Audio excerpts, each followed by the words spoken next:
საბჭოთა კავშირის გენერალური პროკურორის მოადგილეს დაევალა გამოიძიოს საზოგადოებრიობის ვარაუდი ქიმიურ მომწამლავ ნივთიერებათა გამოყენების შესახებ. გამოძიების შედეგები ეცნობება საზოგადოებრიობას. ეს საქართველოს კომპარტიის ხდომის ანგარიშია. ასე გამოეხმაურა საბჭოთა რეჟიმი 9 აპრილს ხალხის მოწამვლას და საზოგადოების მაშინდელ პროტესტს ქიმიური გაზის გამოყენებაზე. ამას ვეუბნება ხელისუფლება დღეს 1 წლის წინ გამოყენებული ქიმიური ნივთიერების შესახებ გაჩენილ კითხვებზე. ვინაიდან გაჩნდა კითხვები და საუბარი იყო BBC-ს გამოძიებაზე, რომ შესაძლოა აქ იყოს გარკვეული კითხვის ნიშნები, შესაბამისად უსაფრთხოების სამსახურმა დაიწყო ამ საკითხზე გამოძიება და საზოგადოებას ექნება ზუსტი და ამომწურავი ინფორმაცია აღნიშნულ საკითხთან. ალექსანდრე დარახველიძე შინაგან საქმეთა მინისტრის მოადგილე იყო მაშინაც, როცა სპეცრაზმი აქციას რუსთაველის გამზირზე წყლის ჭავლით შლიდა. გასული წლის 30 ნოემბერს მან დაადასტურა, რომ წყალში ქიმიური ნივთიერებები გაურიეს. დარახველიძეს ვკითხეთ, შეეძლო თუ არა დღეს მაინც ეთქვა, რა გამოიყენეს ან რატომ მალავს უწყება ამ ინფორმაციას 1 წელია. თითქოს და ის გამოყენებული იყო კამიტი, ეს არ შეესაბამება სიმართლეს და არის მტკნარი სიცრუე, გამოყენებული იქნა ის საშუალებები, რაც არის კანონით გათვალისწინებული, შესაბამისად თქვენ 1 წელია გთხოვენ სახალხო დამცველიც და NGO-ები. გამოძიება სახელმწიფო უსაფრთხოების სამსახურში, შესაბამისად ყველა კითხვას, რაც საზოგადოებას აქვს, გაეცემა პასუხი. 1 წელია ეს კითხვები არსებობს და BBC-ს უნდა ჩაეტარებინა გამოძიება, რომ თქვენ გამოძიება დაგეწყოთ. ისიც წესით რა გამოიყენეთ მოქალაქეების წინააღმდეგ რა ფუნილია ეს ჩვენ გვაქვს ყველა დოკუმენტი და ბატონმა მინისტრმაც გამოაქვეყნეთ რომ ყველა საშუალება რაც იყო გამოყენებული ამ შემთხვევაში იყო შესაბამისი სტანდარტების. რატომ არის პრობლემა ამ ორი დასახელების ფხვნილის გამოქვეყნება? რატომ არის პრობლემა?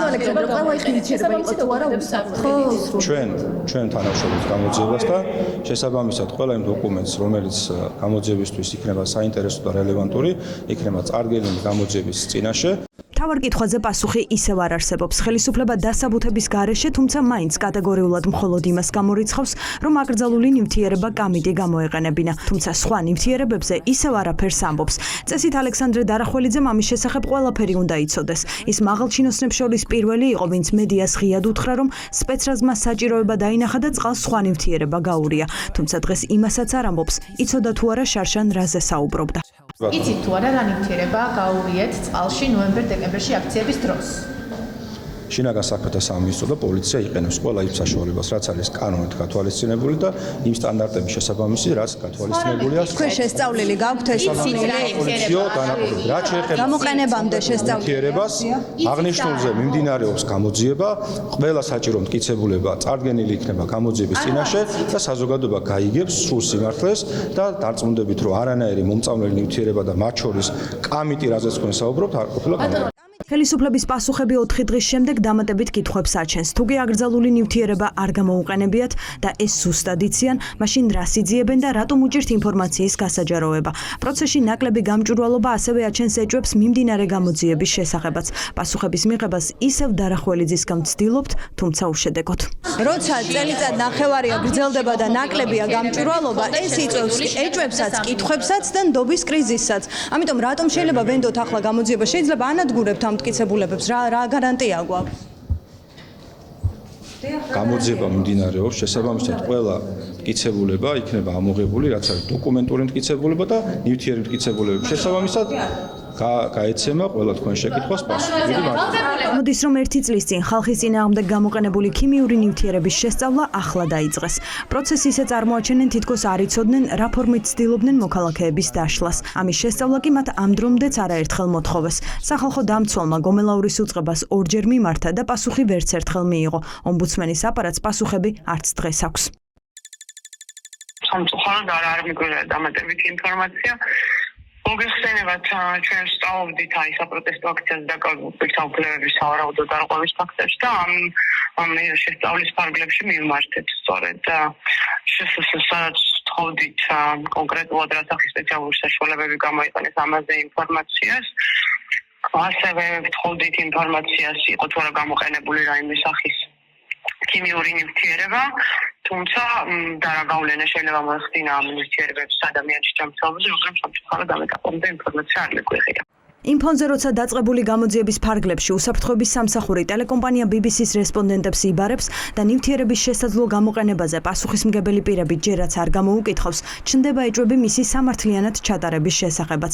თბილისის ყოფილი პროკურორი დარწმუნებულია, რომ ხელისუფლების ინტერესი არა სიმართლის დადგენა, არამედ ამ სიმართლის თქმის გამო ადამიანების დასჯა. ფაქტია, რომ მათ დაადასტურეს, რომ რაღაც რა მოიყენეს, ეს წინა წლებში დაადასტურეს, რაღაც რა მოიყენეს. აი ეს რაღაც რა არის?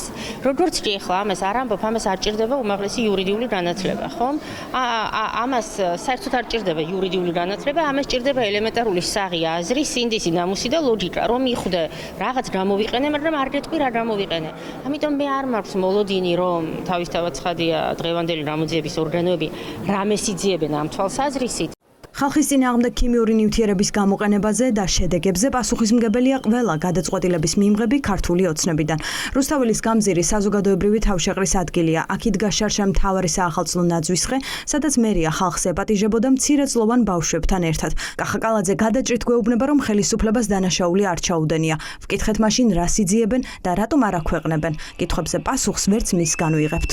არაფერი არ ყოფილა გამოყენებული, რომელიც არის აკრძალული. გამოძიება რისთვის მიმდინარეობს, მაშინ რა სწავლობთ, თუ კი იცით, რომ არ არის გამოყენებული აკრძალული? ჩვენ ხო BBC არა ვართ, რომ რაღაც უსაფრთხოდ არგუმენტების გარეშე ვისაუბროთ, ვართ ხელისუფლება, რა თქმა უნდა.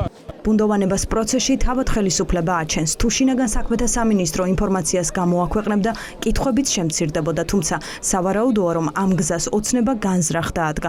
ფაქტია, რომ პასუხისმგებლობის აღება ახლა არავის უნდა. მათ შორის არიდების მცდელობა აქვთ დეპუტატებსაც.